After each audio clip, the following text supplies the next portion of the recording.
Alright, let's see who's in this inn that we can talk to. We have Thriswin. We have a noble. We have Abel. The man is dressed in neat but functional clothes. His sun-wrinkled skin and limber musculature reflects a life spent in the wilderness. Well met. What brings you to the Charted Barrel? Is this your place? It is my retirement. He thumps the bar. Used to be a warehouse back when Brackenberry saw more ship traffic, but it fell out of use when the area became mostly residential. I inherited it from great uncle. From what? Okay, let's try that again. I inherited it from some great uncle who never had any luck pawning it off on my cousins. Now is the most popular spot in Brackenberry. The nobles come to unwind. The kids from other district comes to mingle. He leans closer. We've got a few rough types too, but they've behaved in here. Besides, their coins are good as anyone else. Who are you? I mean, who are you? I was a cartographer for the Duke for decades. He rubs his neatly stubbled cheek.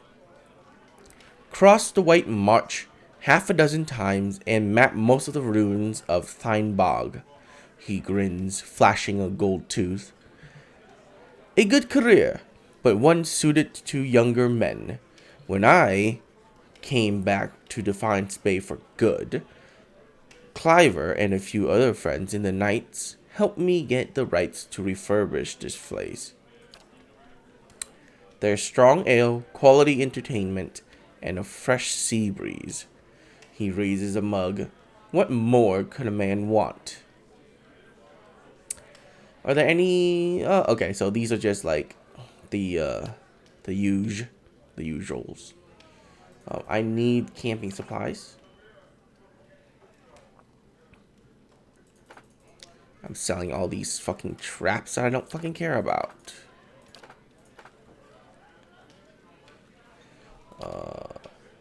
Adventurers.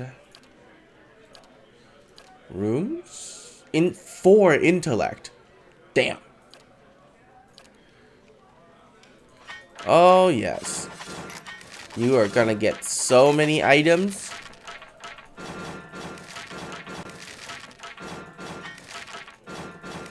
So many items, my friend. It's going to blow your fucking minds.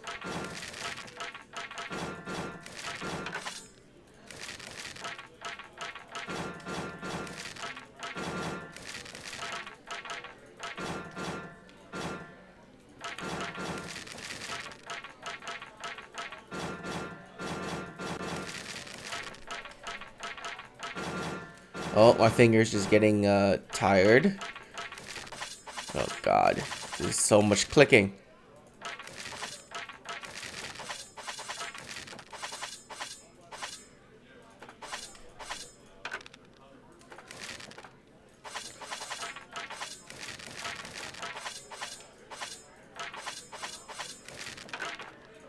Woo!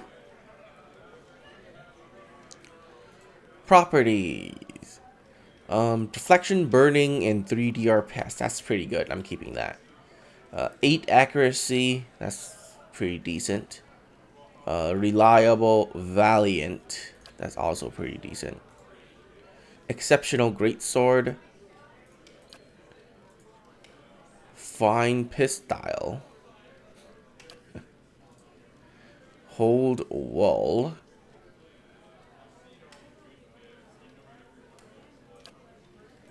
I can sell that.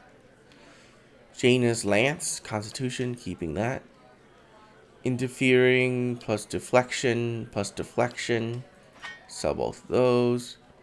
The Danulia. Attack speed increase. Accurate. Exceptional. Yeah, keeping that.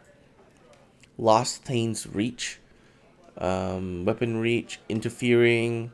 Fine. That's not that great. Oh, yeah. This one is just exceptional, right? Yeah, I can sell this one. Why is this giant hearth harvester so big? Good friend, coordinating when attacking the same target, and minor spellbind, holy power. I didn't even know I have some of these weapons. Like, holy crap. Oh, that seems good. Keeping that. Reliable, annihilation, fine, not that great. Law and stick, increased reach, speed, not that great. Fine, arbalist, not. Larger door, okay, I'll keep that. Fine, large shield, that can be sold. Fine mace, is that it? Yep, that can be sold. Fine hunting bow, that can be sold. Resolution. Crit damage multiplier. Yeah, I already. Yeah, I just sold this.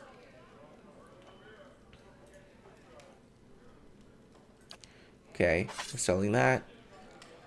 The Shatter Star. Well, that just sounds too good to sell. Selling that. Whispers of Yenwood. Nope, not gonna sell that. Fine Warbow, not sold.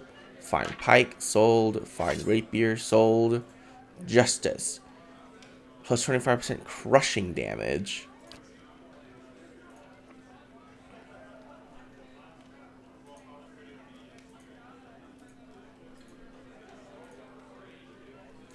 But there's already a quality on here. No, there isn't. What? Huh. And we got a fine wand. So should I sell Justice? It has crushing damage. Even though it doesn't deal crushing damage.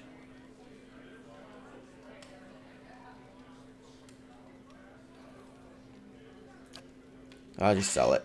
And this is annoying me. Like, it's literally annoying me, so I'm just gonna sell it.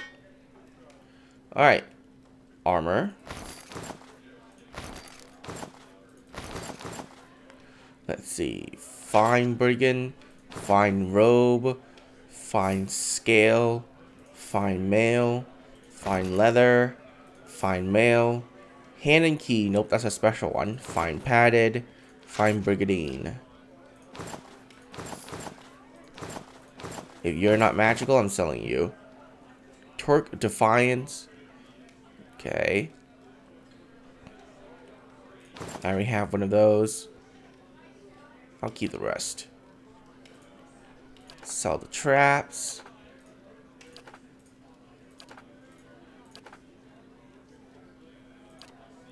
Sell the books. Lock it.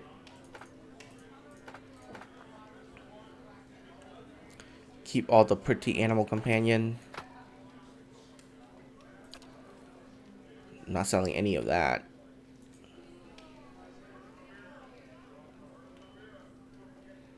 Yeah, that used for other things. Alright, you owe me $16,000, sir. So you're gonna go broke when I hit this trade button? Yeah, that money. See? There was a benefit to doing all that endless path dungeons. I will go back to it eventually, but, no. Not anytime soon, I can tell you that. I'll take +4 to intellect. Everyone get an int boost.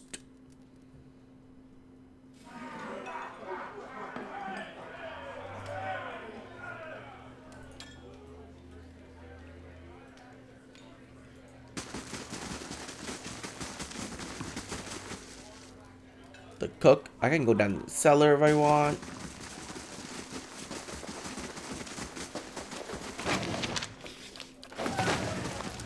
The understudy for the acting thing.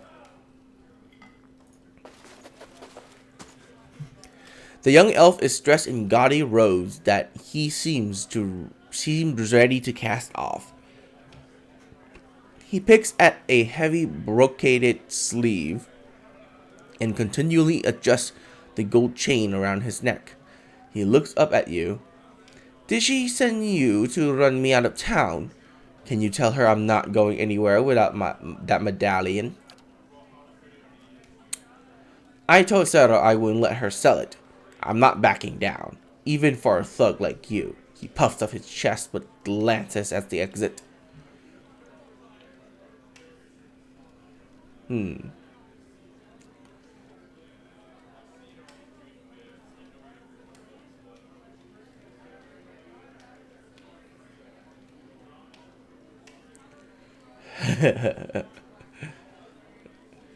Um,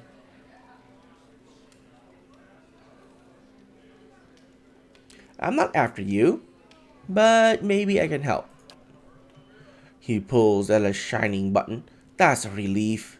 I don't see how, but I don't see how. Sarah's a courtesan over at Salty Mask on Andre's gift. We've been working together for over a year now. I find a noble with more money than sends, fill him up with liquor, then send him her way. They have a good time, and Sarah takes her fee and a little extra. He rubs his fingers together. 100 coppers here, a trinket there. It's a bounty for us, and these lords and ladies never notice anything missing. No harm done then. Anyway, we always split the bounty until a week ago. Until a week ago, he squeezes his lips into a tight frown. She takes a necklace off of some noble, and it's an Engwithian medallion. Damn near priceless. That relic is sacred to my clan, but she won't part with it for any sum I could afford. He tugs at the gold chain around his neck, and even if I wanted to, I can't go home without it. Sagani brow furrows in pity. That's a hard thing.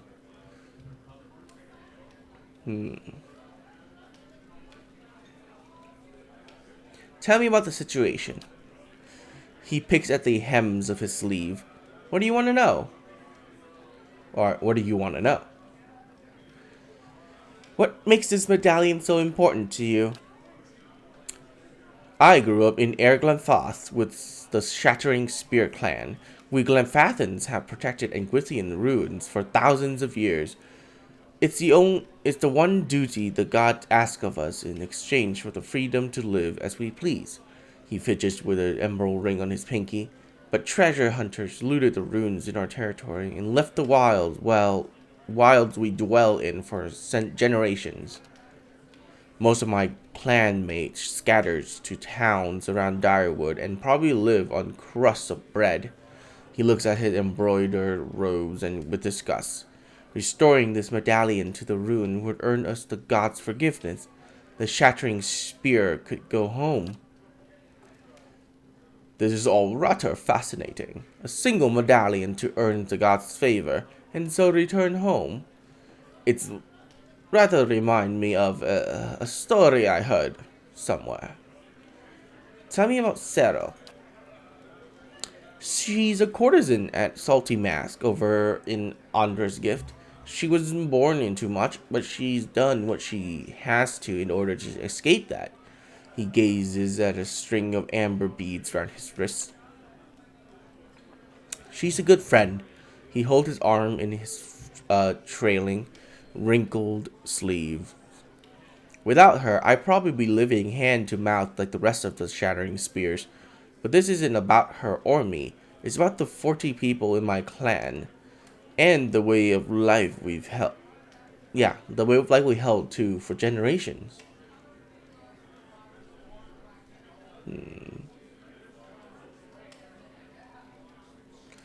You seem like you've done well enough for yourself.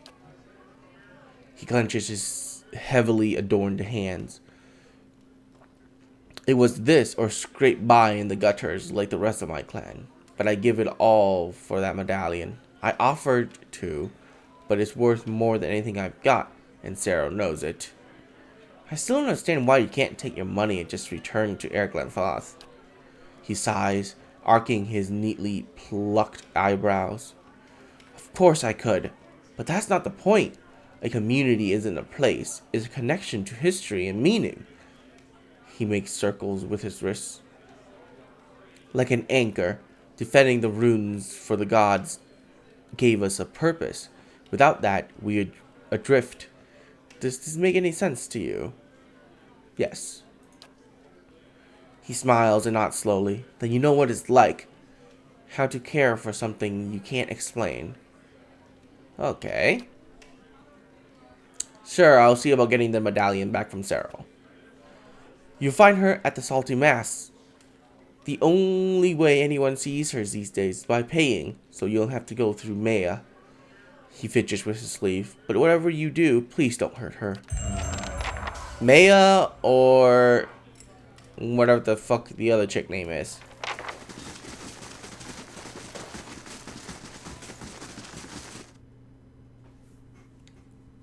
Cause if they don't let me into this place peacefully, I'ma murder everyone.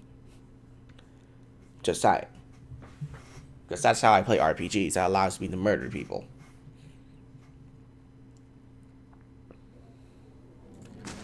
Oh look! Bandits! I'm gonna click that quick save button. Just in case. The new update seems to make saving a lot faster, which is good, nice, which is nice. Is there anything that's suppressed? +2 con. It's suppressed by +3 con. Okay, so it's not that bad. Bandit leader.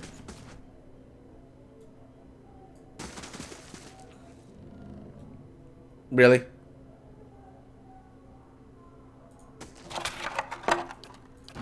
I'll take the chicken. For some reason, that's stealing, but not taking the chicken. So wait a second. Why can't I kill the bandits? Or why can't I interact with the bandits? I mean, I can kill them if I want to, but I'm not gonna.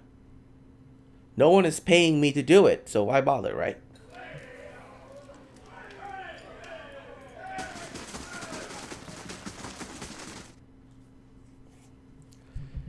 You gotta make money where you can. Because you just do things for free, then you won't get anywhere in life.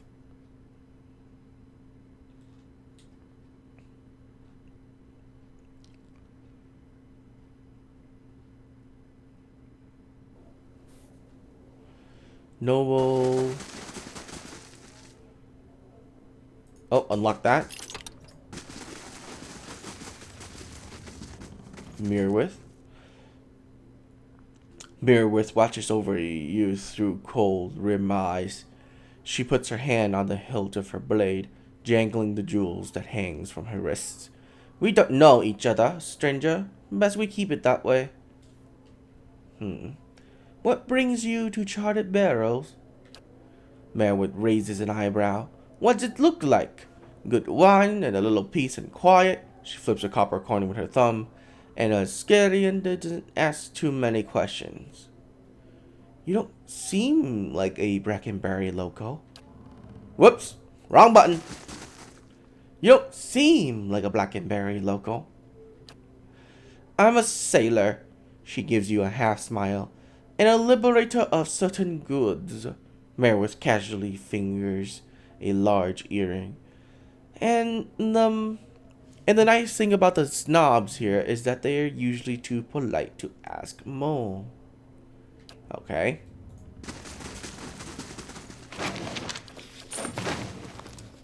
Thanks, I guess. So Mirwith is in the inn. Keep that in mind, because I'm pretty sure something is gonna have to do with her in a bit.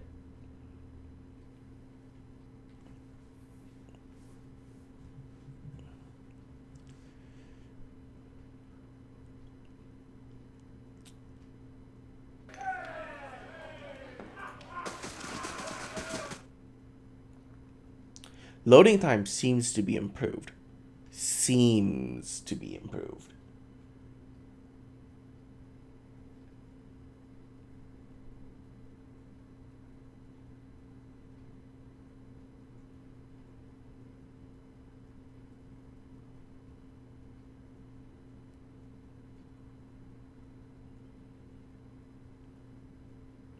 Never mind. Loading time is terrible. But it is improved in small areas. So it's much faster. We're going in here because I don't think we've gone anywhere in this district yet. So this is gonna be a lot of loading screen, guys. I can already feel it.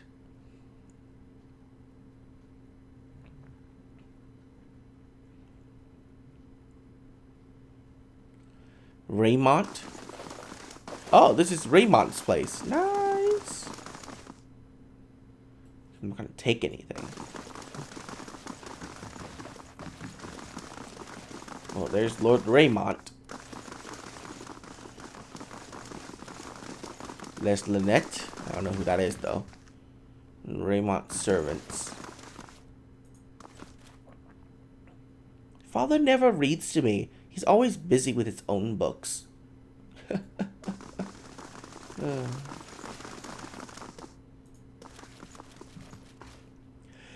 Lord Raymont holds a shipping man. Okay, thank God. A shipping manifest in his well-manicured hands. Despite his expensive clothes, he has a shallow complexion and restless air of a man who devotes all of his days and most of his nights to work. If you have business to discuss, make an appointment with my attendant. I don't have time for unexpected visitors. Tell me about yourself. He stabs the pages in his hand. I am lord of this house, and not prone to idle chatter. If you have no business here, I suggest you be off. He doesn't look up from his papers. Ugh, snob. I've uncovered a plot to rob you. He lowers his papers and looks at you for the first time. Is that so? Let me see that. He scans the parchment with speed of an expert clerk. Yay! When he returns his attention to you, his tone is brisk and businesslike. You've done this house and this city a great service. I'm certain you will consider this an adequate reward for your labor. That jewel is worth a lot more than 2,000 pounds. Indeed, but notice of a plot does not carry quite the same value. The corner of his mouth curls into a wry smile. Still, far be it for me to sour a fruitful relationship. Lord Raymont produces another purse. Now, I trust that will be all. That letter was signed A.D. Does that mean anything to you? I suspect it means Abricon Gemino, the scion of House Dominel. Oh, that sounds better. Dominel. I'll call him that from now on. A look of disgust crosses his face. A pandered lad, if ever there was one. He's ruthless. I'll give him that much. Unfortunately, he doesn't have the wit to watch my appetites. Huh. Weird way to put it. What will you do now? Lord Raymont pinches crisp, sharp creases into the note. Eliminate the competition. Oh. What's so important about this gem? The heart of White March is a nearly flawless diamond. It's also the patrimony of the dwarves of White March. It was seized by an Adirian lord in the early days of colonization, and the dwarves have forgotten about it. Now, the knights and the dozens are both bidding for it to make a peace offering to the dwarves. He shrugs. Whichever party buys it, the dwarves will make useful allies for Defiance Bay, especially these days. Tell me about House Dominel. They were once an eminent and admired house. Now they're just a den of thieves. Back in Direwood colonial days, the Dominels were respected members of the ducal court, which is why it was so surprising that they remained loyal to Adir during Hadrit's rebellion. When Hadir and Direwood won independence, the Dominels lost their favor, but not their wealth. Rather than return to Adir, like the other loyalist houses, They dug their heels in here and turned from politics to commerce. He shrugs. In one way of looking at it, they simply partnered with the wrong side. Not that they haven't prospered since, in their own way. He rubs his jaw. Lately, they've been seeking to carve out a new niche for themselves.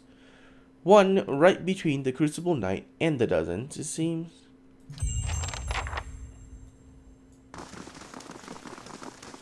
Okay. How much XP did I gain? Not that much. Not that much.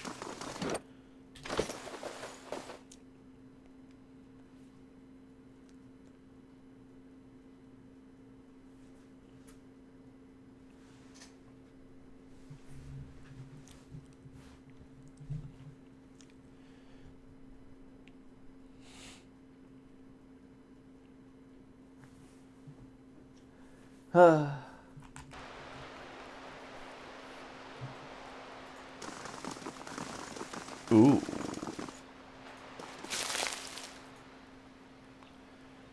The mortar stone wall is sheltered by the leaves. Or by the eaves. A knotty green vine climbs all the way to the top of the open window. Two ornate shutters seems to beckon you. Test the vines. You give a vine a shake. They're thick and sturdy in your hand. But near the top, it looks flimsier. You might be able to make it to the top if you're quick.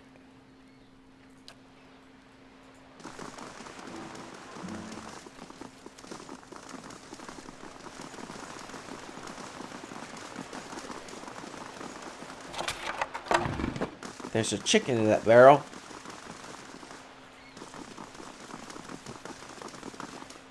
God knows why there is chicken in that barrel, but there was. So...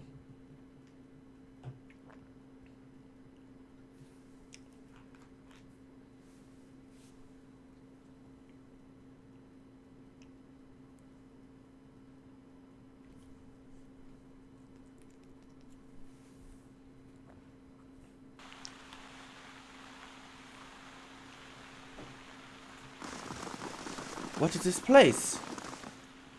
Dunrear's agent?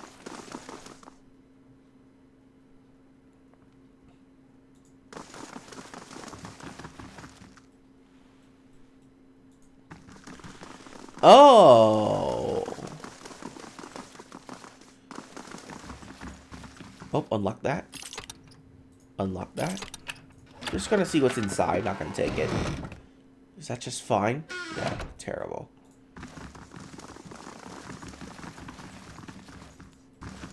Okay, let's talk to this guy.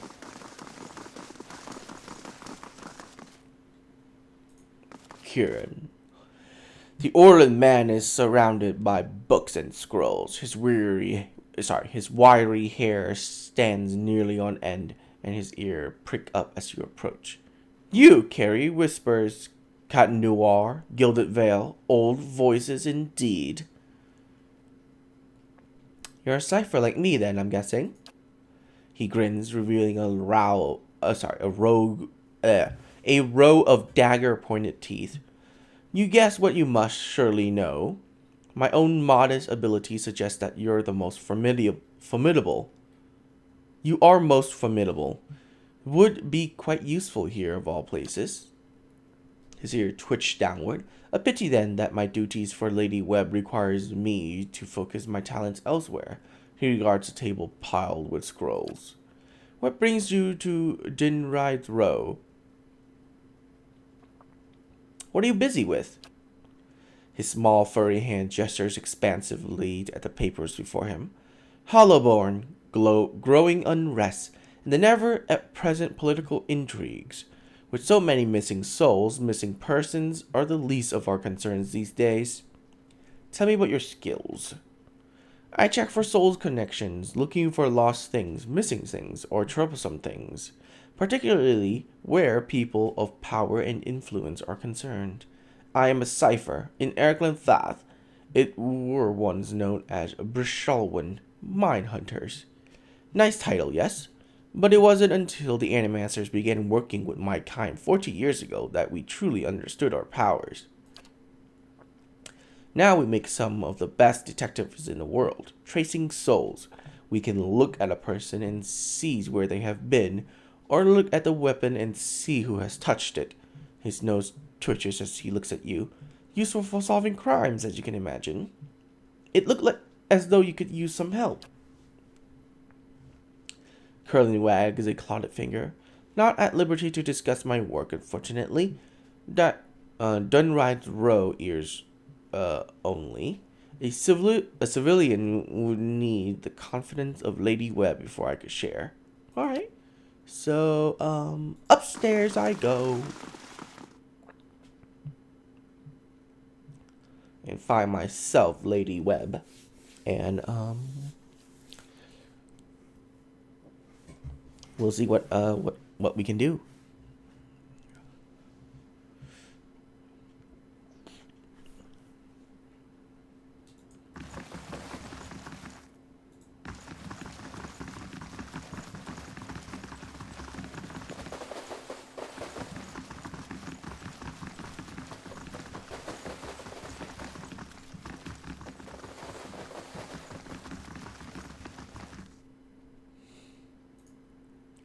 If Lady Beard wants to see you, she'll send for you. Really?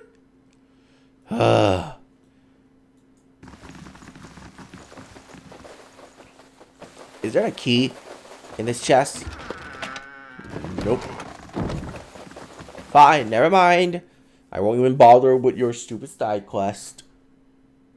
I was trying to help you see what you want, but no.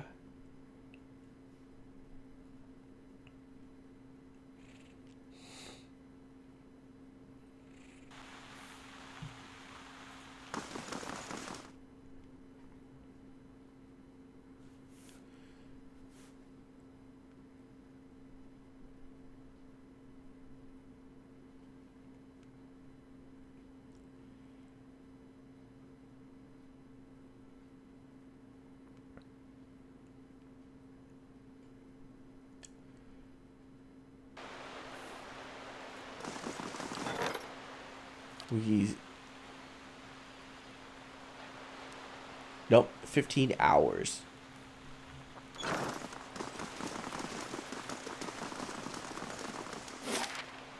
Ah, Andre's gift.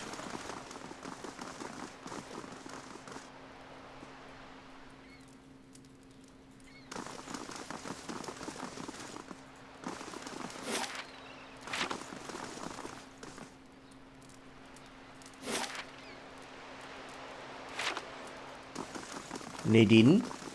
Okay, let's see here. A woman stands in the shades of a garden, muttering to herself. She's fixated on the pages of a large and well-worn tome, seemingly oblivious to the blooming flowers and the cool, fragrant breeze. She only looks up when your shadow crosses her page. Do you mind? I'm rather busy. What are you busy with? She snaps her butt shut. I'm studying soul attachment. We all know that soul move onto people at birth and out of them at death, but we still have a lot of questions about what makes them stick, so to speak. What do you mean about making them stick? She brushes a stray lock from her forehead. Soul powers bodies and give their tissues life, but only when they're firmly attached. It's separation that leads to a whole spate of soul-related ailments, including the Hollowborn. If we understood how to reattach souls, we could end Waywin's legacy, maybe even conquer death. She scratches behind her ear. That's a theory anyway. Unfortunately, I don't have all the research I need to put into practice. What exactly do you need? There's a manuscript called Theorems of Pangram. It contains research from Pangram's experiments on detached souls. The Hall of Revealed Mystery is rumored to have a copy in Elder's archives. Pangram's work is considered to be one of the more daring animancy texts. Not something generally circulated amongst novices, or easy to get a hold of. I wonder if we might have a peek at it. The theorems could advance my research by leaps and bounds, but Grimda, the Hide Archivist, worships Whale, which means she has some paradoxical views on sharing and restricting knowledge. And since she's not exactly a prophet of animancy, a proponent of animancy, she tends to restrict the kind of information that would be useful to me. I'm sorry to hear that. She sighs. Look at me spilling my troubles. It's kind of you to listen, but I should really get back to my work. Anything else? She looks eager to return to her studies. Tell me about yourself. I am an animancer at the sanitarium. Currently, I'm researching matters related to Waywind's legacy. Do you know anything new about it? Waywind's legacy refers to the rise in hollow-born children in the Drywood recent years. Some have also connected it to so-called biowax that blow through Erglenfath. There's hardly any reliable data on those though, so I can't really comment. She stiffs.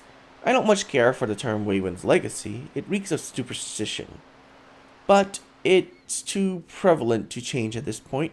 Personally, I like to see people take a more methodical approach to these matters rather than throwing up their hands and blaming the gods. Good to hear someone speaking sense of the matter. Okay. I have some questions. Tell me about the theorems of Pangram. Pangram was an animancer working in Drywood. He had some interesting theories about essence and some rather innovative techniques for studying it. He was able to reattach souls to bodies after death, although he wasn't able to prevent his patients from degenerating. He was controversial to say the least, but many are starting to realize that he was merely ahead of his time. What do you mean by degenerating? Nightwind twists her hands together. Well, there seems to be a tiny problem with attaching souls after death. Their bodies will reanimate and many retain memories and personality, but they develop a hunger for flesh, living, soul-infused flesh. Without it, they start to devolve, decaying mentally and physically. If the process goes too far, it eventually does. They become mindless corpses, attacking anything that moves. We haven't been able to figure a way to avoid that. That is more than an inconvenient side effect. If you've reproduced an unnatural curse with little to show for it. That sounds like necromancy. Nonsense! Necromancy is magic. This is science. She emphasizes the last word. Huh. Why doesn't Grimda lend you the books you need? The Hall of Revealed Mystery is rather protective of its books, especially the rarer ones, and Grimda in particular hates animancy, thinks it's dangerous.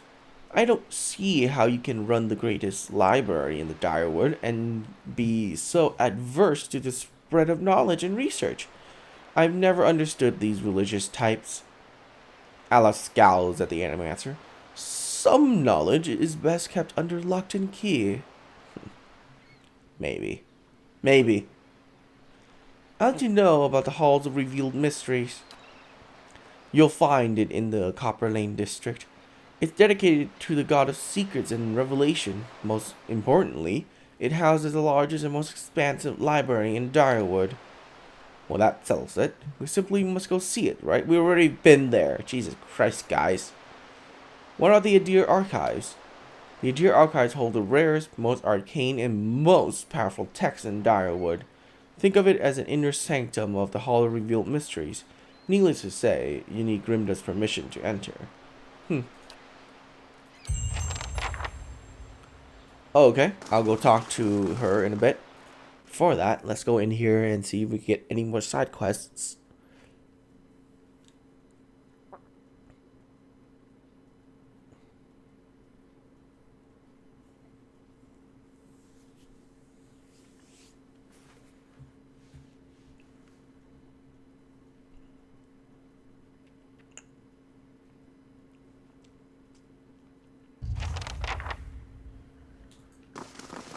A voice from the past just updated?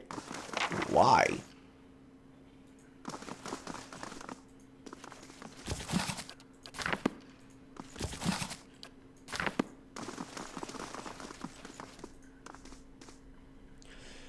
A well-maintained statue of a middle-aged man presides over the room, looking down unblinking over the bustle of harried academics pestered by the hopeful desperate. A strong warmth emanates from it, and you can sense from across the room there is a human soul stored beneath the stonework. You feel its attention turns towards you. It has been some time since a watcher graced these halls. Its voice echoed deeply, rumbling the floors beneath you. I am envious of your natural insight, traveler.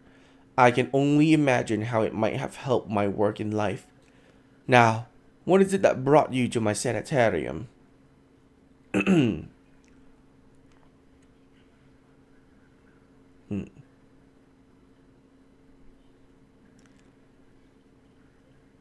Does anyone here know anything about awakenings? There's an animancer on the lower floor who came all the way from Revua to study them. Take the stairs down and look for Belasige. Or Belasege? Whatever. Tell me about the sanitarium. A history lesson. This is rare pleasure. Most come in here only concerned with teaching death in one way or another. We are an old institution as Direwood goes. This is our 94th year. As with many cities, the growth of Defiance Bay brought with it a host of problems. One of the worst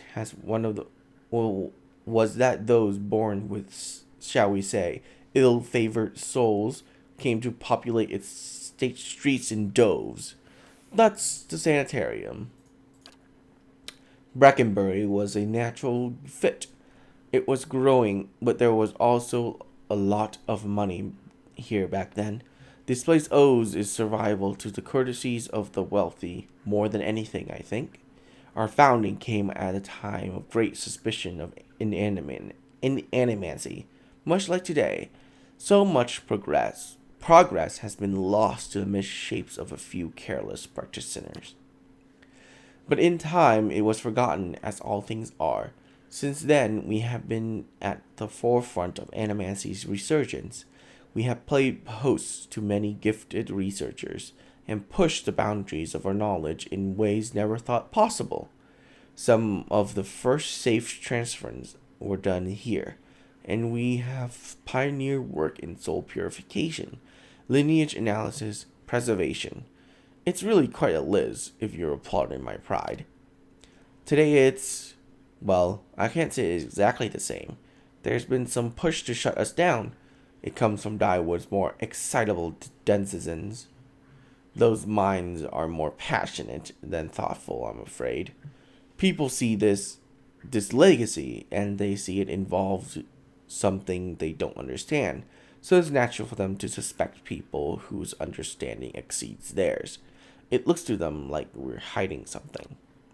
We have a representative in the palace this very moment, defending the entire science of animancy at the hearing before the Duke.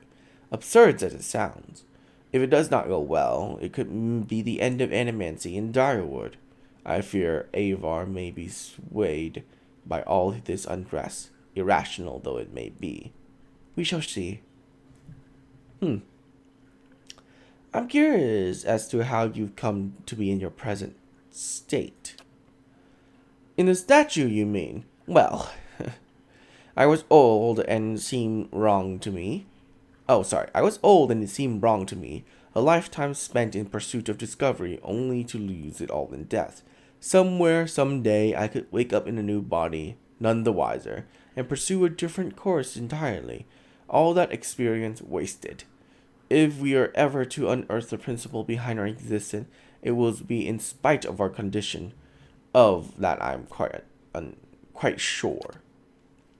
To live on as part of something I helped build seems to me a better legacy than what nature had in store. That transfer itself was quite simple as our teaching go, but for that I am grateful. Playing with souls is far easier to accept when they are not your own. I do miss being able to take an active role in scholarly efforts here. Now and then again, one of our animancers will humor me and consult over some problems, but they are jealous breed and are too often afraid to collaborate. If you're considering it yourself, I can tell you that it isn't the easily bored. Oh, sorry, that it isn't for the easily bored. I'm looking for an animancer named Modred. Modred, of course. You'll find him downstairs in the first room to the right. Oh, that was easy. You may have a member of the Laden Key in your midst. Ethelmore groans as the stone around him shudders. I could have done without hearing that today. Many have their intrusions been into our affairs. Of course, one can seldom be certain about whether they meddle or whether calamity has struck on its own. But a few of their less skilled infiltrators have been exposed from time to time. They are a perpetual nuisance. Once again, I'm reminded of how envious I am of your gifts. I suspect they would be of some use in verifying one's identity. You are at odds with the Laden Key as well, I take it.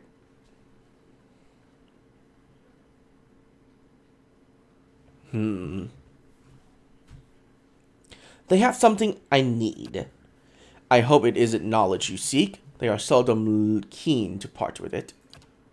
Do you have some idea who this person might be?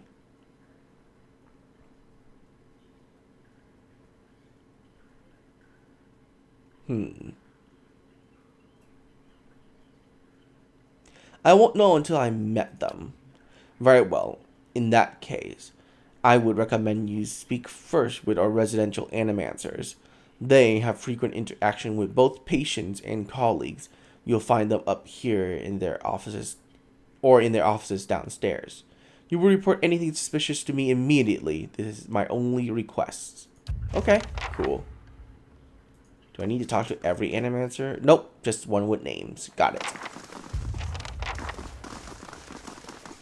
This man's soul was torn asunder by a biowack.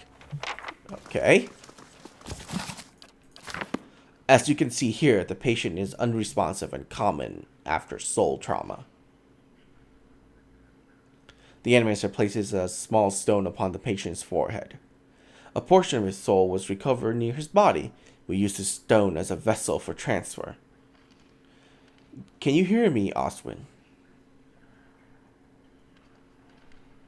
The patient's eyes slowly opens for a panicked, wild expression washes over him. Unfortunately, the extent dissociation has permanent side effects.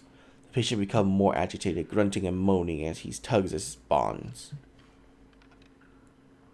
With further research, we're confident that we'll be able to rehabilitate patients like Oswin. A bald man with a crooked nose gestures in demonstration over a still body of a patient before a small gathering of interested onlookers. Feeling your gaze, he pauses his discussion. Have you come to sit in?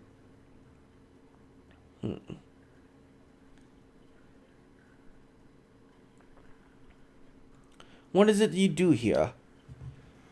Close as we are to the Glenfathan Wilds, we get a number of BOX maiming every year. Survivors dealing with complication from exposure. This fellow here is a severe case. His essence is a mere whispers of what it was. I am early in my research, only beginning to understand how they work, but in time I hope to find a way to protect people from the storm's effect. Do you know anything about awakenings? I'm afraid that's not my area of expertise. I'd like to know more about Sanitarium. He gives you an eager nod. It's the mission that attracts me here, the treatment of the disturbed. No one else seems to care about them. Here, they work wonders for them. I've seen people cure of insatiable hunger and uncontrollable urges. I've seen the cripple walk and the dysphoric smile. With all within these walls, the thought of that Duke could put an end to it with a single order. It keeps me up at night. Oh, well, aren't you an interested person?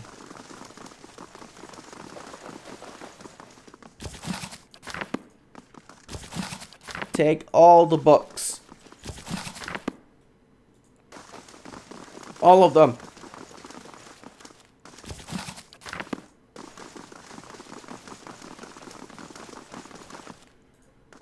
God, if I just kill everyone here, I get so many spell books.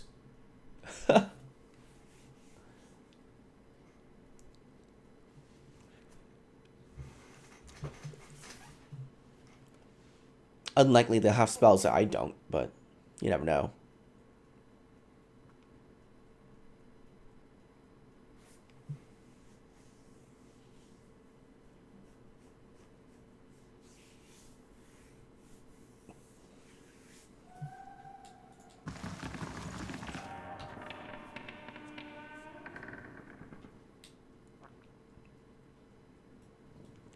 Come on. Thank you.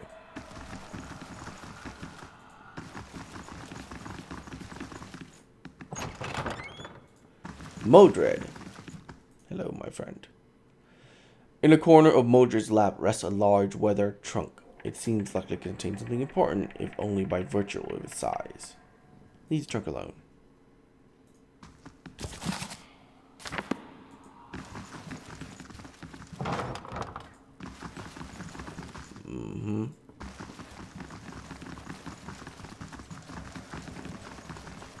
Ripley.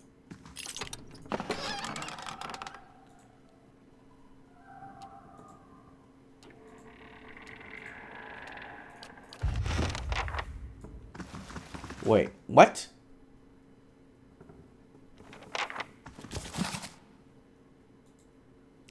Ripley, I require more copper tubing for my next experiment.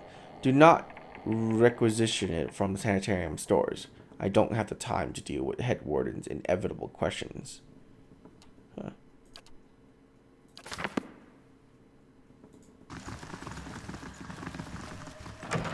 Apparently I finished something. I didn't even realize.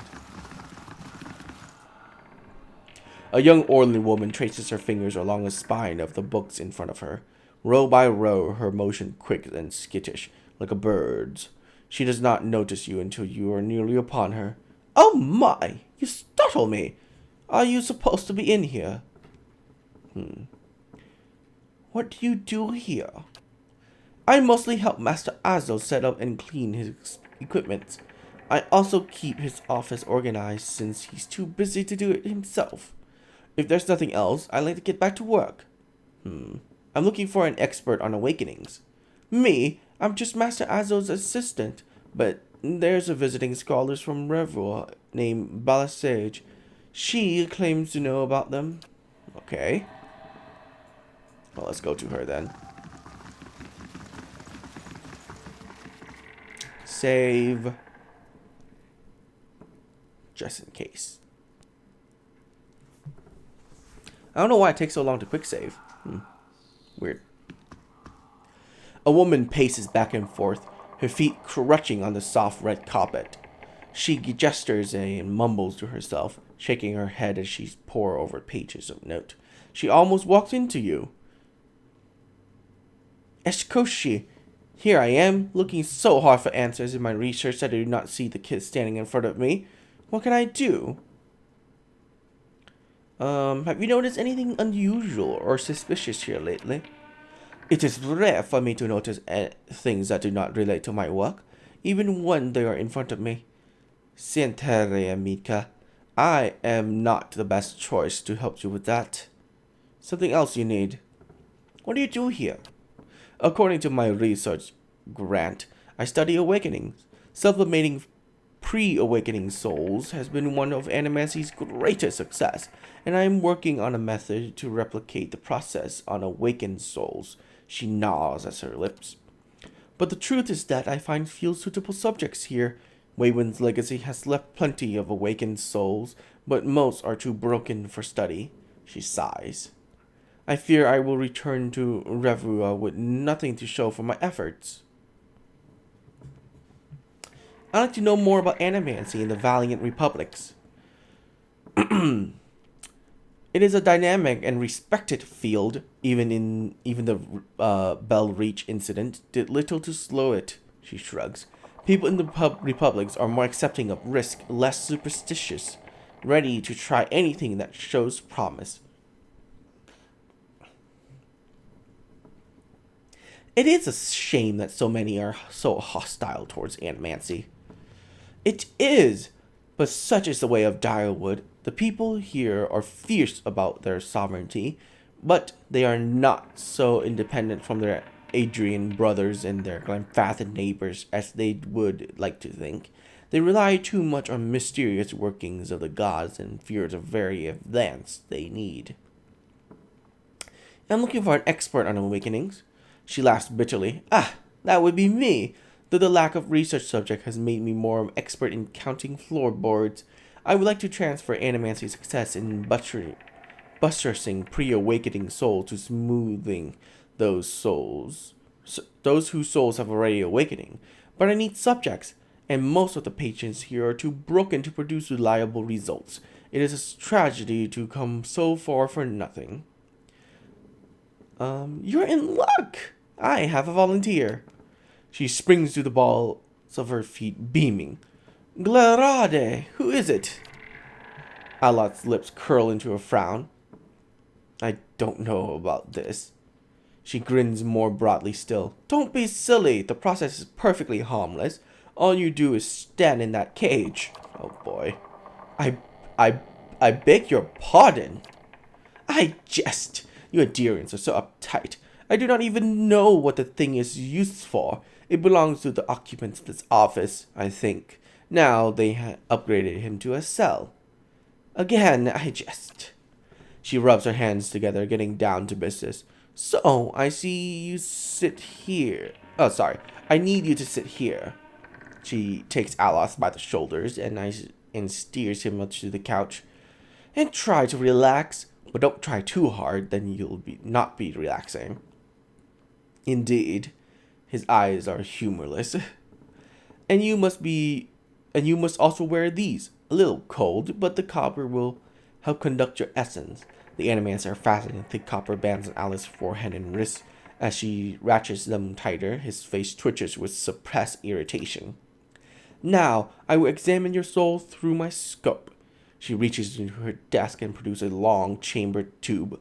Knobs, dials, and small tooth wheels run alongside of the device. It is fitted with Adra's lens, cut to different thickness and concavities.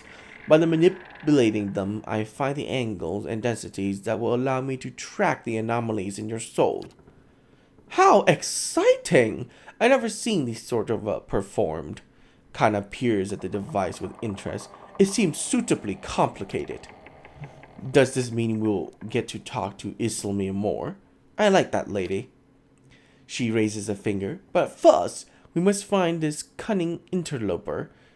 You will answer some personal questions while I make adjustments. Sagani pats his arm. Don't worry, I'm sure we won't hear any of it. Aloth squirms on the couch. Very well. She nods. She holds the scope near. Scope her eye. What? Oh, sorry. I am literally skipping letters. I don't know why I'm doing it, but I am, and it's really annoying. She holds the scope to her eyes and flicked a knob. To begin, tell me something personal. Something from a time before your awakening. There's nothing to tell. I was a normal child living in Sethwood. He looks to you. His face is set in a frown, but rigid edges of apprehension show nevertheless. What do you remember about your home? As you speak to Aloth, you feel your voice like a bell in your chest. It tolls softly, luring him into the midst of his own memory. Belasige doesn't seem to notice anything, but you feel as if your words are smoothing his essence, untangling it as many threads. He closes his eyes. Comfortable, modest, quiet when mother's away, which is most of the time. Quiet enough to hear the clink of glass on wood. This is when I know when to be most careful. Father is good about hiding the bottles. Mother, when she is home, is good at pretending not to notice them. This is good. I'm starting to see something. Continue. Tell us about the time you awaken. She bites her tongue as she twists one of the dials. I am in my 5th year of training. Mother is home. I can let my guard down a little because when she is around, he is usually only angry with her. But he has heard that I have had trouble casting missiles, that my flame shields are unstable. He fears that I have failed, and that Mother's presence reminds him that he has failed too. The first blow takes me by surprise. One moment I am sweeping in the kitchen, the next I am sprawled on the ground, stupidly looking at flecks of my blood on the tile. His boots, glistening with fresh polish, thud across the floor. He kicks me in the stomach, and I curl up to shield my vitals. It is pointless. Protecting one thing only leaves something else exposed. Still huddled on the ground, I retreat as fast as I can. I retreat until the visions of the kitchen and my own trembling knees is nothing but a pinprick against a field of black. His jaws lock and his eyes twitch beneath their lids. Much dicho. Bellacy furiously cranked the knobs along the scope. He's hypnotized himself with his old memory. You got to bring him out of it quickly. I almost have it.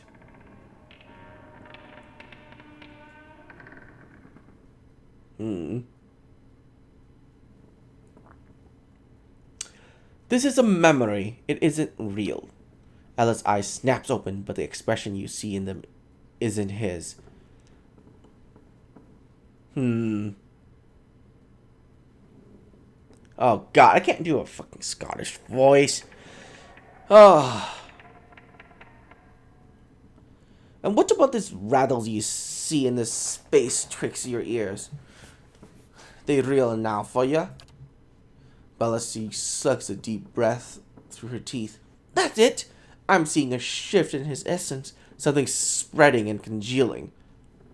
She glances at you over her scope. Keep talking. He seems to respond to you. What brought you here?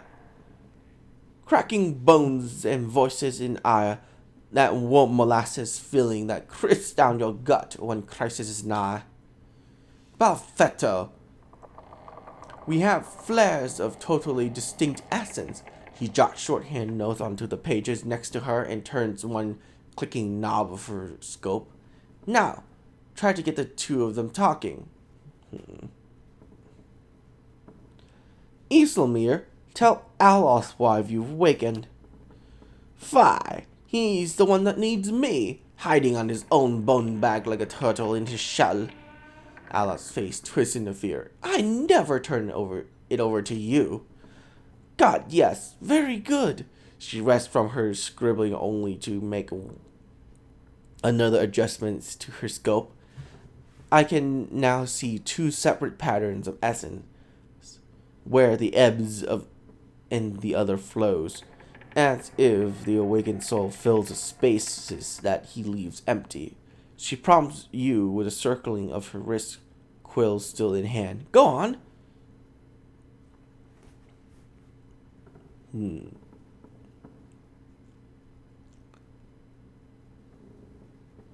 Aloth, what's this about ceding space to Isilmir?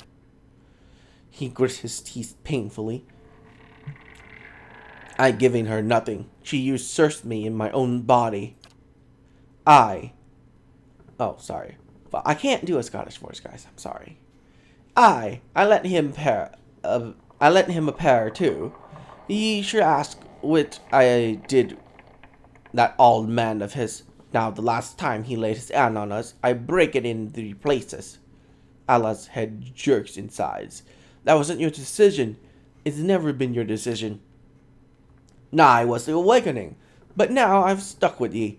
And damn if I let your ninnying. Drag us both through the scooper. Ah, very good.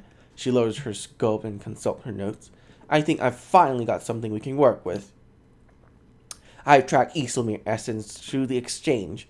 She had a particularly high density index during the most heated portion of their argument, and her essence seems to localize most clearly in the lower portions of the subject's left ribcage. That's right around the spleen, which is of course means she is triggered by black bile.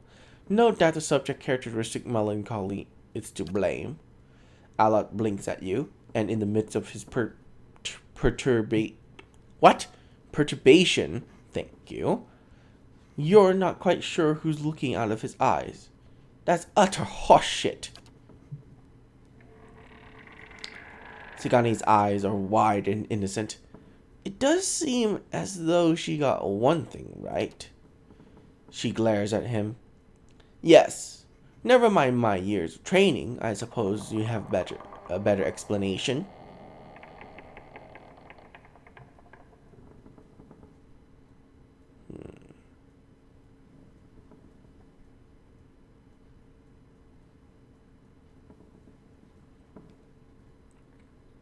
You're close.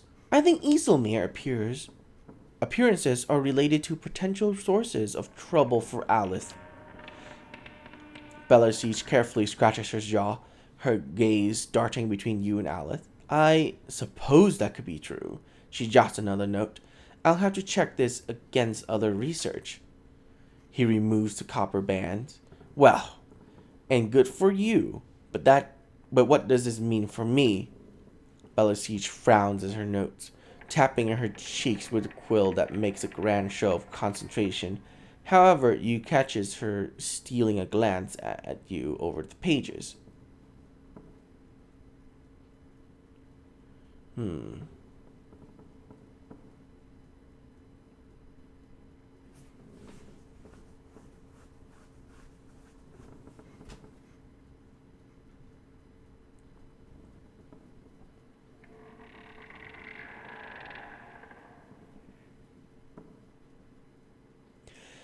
She did you a favor by dealing with your father, didn't she?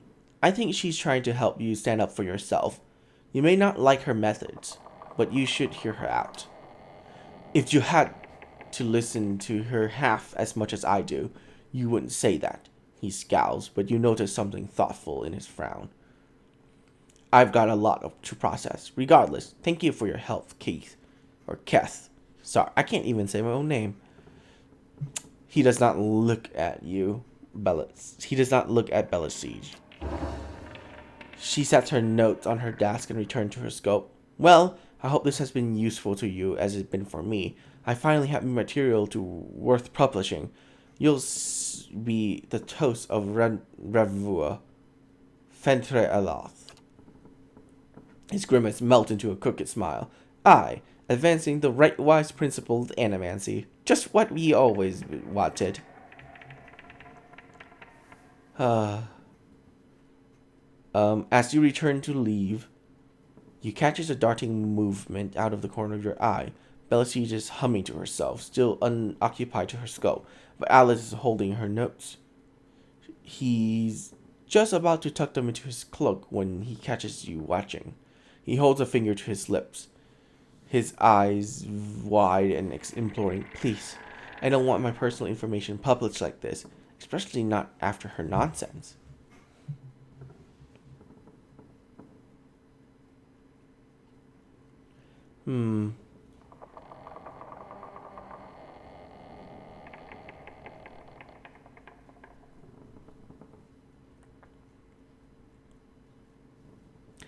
No.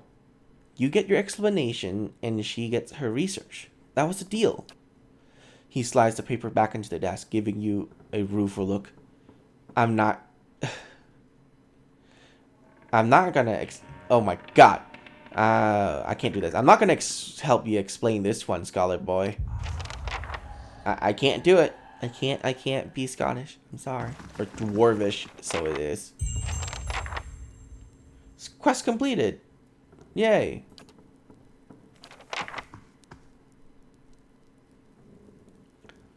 Oh, so I have more things to say to him. Huh.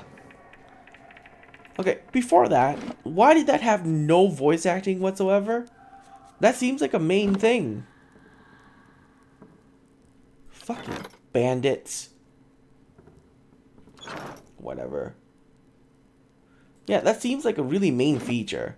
Like a main quest. Why did the game had no sound whatsoever in there? That was really sad. No, there is sound. Weird.